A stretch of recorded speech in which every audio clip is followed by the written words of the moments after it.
Landgræðsluverðlaunin 2017 voru afhent í Skúlagarði í Kelduhverfi fyrir í vikunni. Verðlaunin voru veitt ábúendum á Snartastöðum í Núpasveit og Laxárdal í Þistilfirði. Landgræðsluverðlaunin eru veitt árlega einstaklingum og félagasamtökum sem hafa unnið að landgræðslu og landbótum. Verðlaunagripirnir, fjörrek landgræðslunar, voru unnir af Eik Listiðju. En það var Björn H. Barkarsson sem afhendi verðlaunin fyrir hönd umhverfis- og auðlindaráðherra. Það er hátíðisdagur í dag. Hér í Skúlagarði vorum við að afhenda landgræðsluverðlaunin í 27. sinn. Það er alltaf ánægjulegur dagur þegar landgræðsluverðlaunin eru afhent því að hér erum við að vekja athygli á góðum störfum fólks sem hefur staðið sig vel. Menn eru að standa sig víða mjög vel, gera góða hluti, en við viljum vekja athygli á því sem að vel er gert.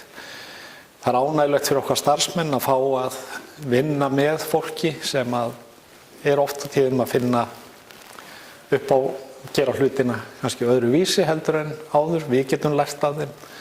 Þau eru að vinna gagn fyrir sína afkomendur og fyrir landið allt til lengri tíma. Þannig að mér er þakklæti í huga og hjarta. Mjög ánægjulegur dagur hér í dag. Til hamingju með verðlaunin.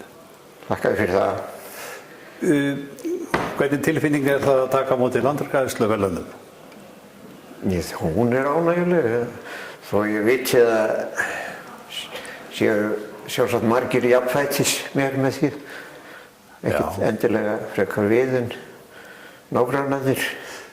Hvað hefur nú verið að gera einhverjum sérlagi á þinni jörð og þið öll?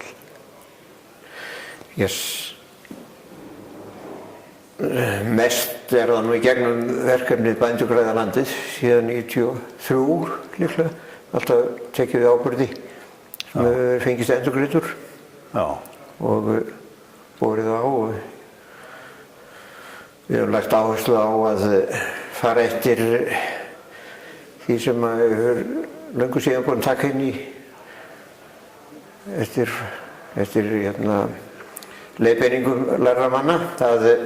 Það sé því meiri árangur fyrir hvert kíló eftir sem berum að fyrr á. Á góðum árum þá hefur verið mánaðamótin apríl-maí að bera á það sem er næst bæ. Mér hafa sagt landgræðslubændur að þetta sé eins og fíkniefni, það er að segja landgræðslana, að menn verða háðir þessu að gera þetta hverju ári. Verður var við slíka tilfinningu? Já, það er mjög ánægjulegt að sjá árangurinn, sko. Og hann er ekkert síður á landi sem að er í hvíld, sko, eins og ég tók einn eftir góða heimsókn frá honum Ólafi Arnalds. Jarðvegsfræðingi. Þegar maður er búinn að bera á 2-3 ár sama melinn, þá er það besta meðhöndlun að gera ekkert, sko í næstu 2 árin kannski. Þá verður hann svolítið uppsveltur og þá kemur svo mikið fræfall og taka svo aftur til við að píra ábyrgði á. Og þú hefur séð, eins og ég segi nú gjarnan við landgræðslubændið, þú hefur séð miklar breytingar. Það er náttúrulega, maður segja hvað best er að vera í færi loft, maður tekir loftmynd á landinu, sko. Það er svo mýmargir þessir hólar og melar í okkar landi sem voru nánast gróðurlausir, sem eru alveg gróðurlausir. Og einmitt það svæði sem við byrjuðum á, þar sem hún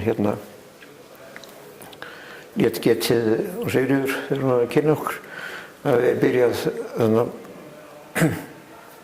89 að dreifa heyi, gamlu ónýttu heyi í rofaflug.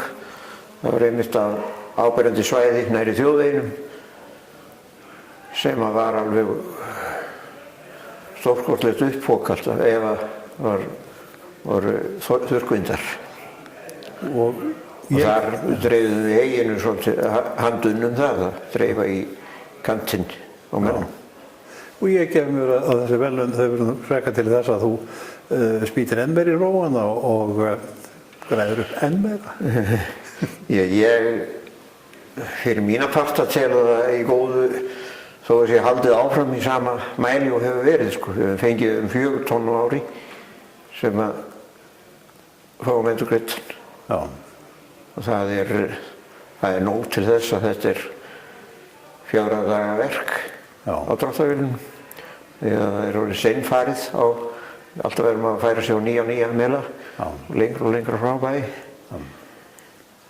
Ég er nú aftur til lukku með þessi verðlaun. Takk fyrir. Hvaða þýðingu hafa verðlaun þessu tagi fyrir þig?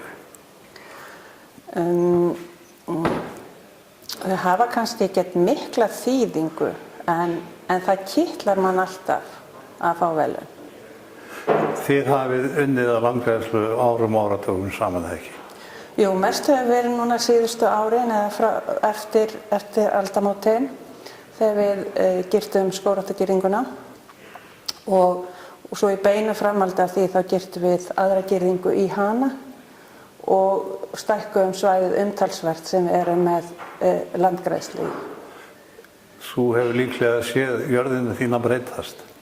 Já, aðeins, en ég hefði viljað, maður hugsar alltaf tilbaka og ég hefði viljað byrja fyrr og ég hefði viljað að það gerðist hraðar.